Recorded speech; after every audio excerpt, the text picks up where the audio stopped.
شروع اللہ کا نام لے کر جو بڑا مہربان نہایت رحم والا ہے۔ الف لام میم صاد۔ اے نبی، یہ کتاب جو تم پر نازل ہوئی ہے اس سے تمہیں تنگ دل نہیں ہونا چاہیے۔ یہ نازل اس لیے ہوئی ہے کہ تم اس کے ذریعے سے لوگوں کو ڈر سناؤ، اور یہ ایمان والوں کے لیے نصیحت ہے۔ لوگوں، جو کتاب تم پر تمہارے پروردگار کے ہاں سے نازل ہوئی ہے اس کی پیروی کرو، اور اس کے سوا اور رفیقوں کی پیروی نہ کرو، اور تم کم ہی نصیحت قبول کرتے ہو۔ اور کتنی ہی بستیاں ہیں کہ ہم نے تباہ کر ڈالی جن پر ہمارا عذاب یا تو رات میں آتا تھا جبکہ وہ سوتے تھے، یا دن کو جب وہ قیلولہ یعنی دوپہر کو آرام کرتے تھے، تو جس وقت ان پر عذاب آتا تھا ان کے منہ سے یہی نکلتا تھا کہ ہائے، ہم اپنے اوپر ظلم کرتے رہے۔ تو جن لوگوں کی طرف پیغمبر بھیجے گئے ہم ان سے بھی پرسش کریں گے اور پیغمبروں سے بھی پوچھیں گے، پھر اپنے علم سے ان کے حالات بیان کریں گے، اور ہم کہیں غائب تو نہیں تھے۔ اور اس روز اعمال کا تلنا برحق ہے، تو جن لوگوں کی تولیں بھاری ہوں گی وہ تو کامیاب ہیں، اور جن کی تولیں ہلکی ہوں گی تو یہی لوگ ہیں جنہوں نے اپنے آپ کو خسارے میں ڈالا، اس لیے کہ ہماری آیتوں کے بارے میں بے انصافی کرتے تھے۔ اور ہم ہی نے زمین میں تمہارا ٹھکانہ بنایا اور اس میں تمہارے لیے اسباب معیشت پیدا کیے، مگر تم کم ہی شکر کرتے ہو۔ اور ہم ہی نے تم کو ابتدا میں مٹی سے پیدا کیا، پھر تمہاری شکل و صورت بنائی، پھر فرشتوں کو حکم دیا کہ آدم کے آگے سجدہ کرو، تو سب نے سجدہ کیا لیکن ابلیس کہ وہ سجدہ کرنے والوں میں شامل نہ ہوا۔ اللہ نے فرمایا، جب میں نے تجھ کو بھی حکم دیا تھا تو کس چیز نے تجھے سجدہ کرنے سے باز رکھا؟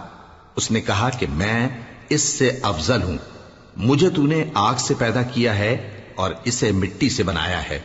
فرمایا، تو بہشت سے اتر جا، تجھے شایع نہیں کہ یہاں تکبر کرے، پس نکل جا کہ تو ذلیل لوگوں میں سے ہے۔ اس نے کہا کہ مجھے اس دن تک مہلت عطا فرما جس دن لوگ قبروں سے اٹھائے جائیں گے۔ فرمایا، اچھا، تجھ کو مہلت دی جاتی ہے۔ بولا کہ مجھے تو نے گمراہ کیا ہی ہے، میں بھی تیرے سیدھے رستے پر ان کو گمراہ کرنے کے لیے بیٹھوں گا، پھر ان کے آگے سے اور پیچھے سے اور دائیں سے اور بائیں سے، غرض ہر طرف سے آؤں گا، اور تو ان میں اکثر کو شکر گزار نہیں پائے گا۔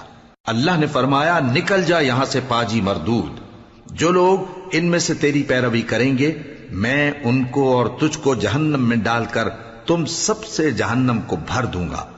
اور اے آدم، تم اور تمہاری بیوی بہشت میں رہو سہو، اور جہاں سے چاہو اور جو چاہو نوش جان کرو، مگر اس درخت کے پاس نہ جانا ورنہ گناہگار ہو جاؤ گے۔ تو شیطان دونوں کو بہکانے لگا تاکہ ان کی شرم گاہیں جو ان سے پوشیدہ تھیں ان پر کھول دے، اور کہنے لگا کہ تم کو تمہارے پروردگار نے اس درخت سے صرف اس لیے منع کیا ہے کہ تم فرشتے نہ بن جاؤ یا ہمیشہ جیتے نہ رہو۔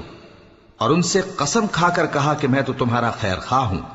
غرض مردود نے دھوکہ دے کر ان کو معصیت کی طرف کھینچ ہی لیا۔ سو جب انہوں نے اس درخت کے پھل کو کھا لیا تو ان کی شرم گاہیں کھل گئیں، اور وہ بہشت کے درختوں کے پتے توڑ توڑ کر اپنے اوپر چپکانے اور سطر چھپانے لگے۔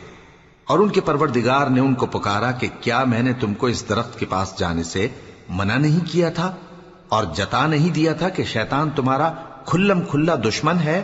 دونوں عرض کرنے لگے کہ پروردگار، ہم نے اپنی جانوں پر ظلم کیا، اور اگر تو ہمیں نہیں بخشے گا اور ہم پر رحم نہیں کرے گا تو ہم تباہ ہو جائیں گے۔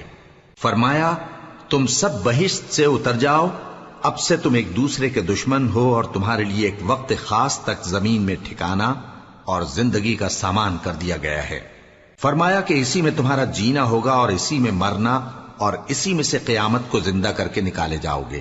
اے بنی آدم، ہم نے تم پر پوشاک اتاری کہ تمہاری شرم گاہوں کو چھپائے اور تمہارے بدن کو زینت دے، اور جو پرہیزگاری کا لباس ہے وہ سب سے اچھا ہے۔ یہ اللہ کی نشانیاں ہیں تاکہ لوگ نصیحت حاصل کریں۔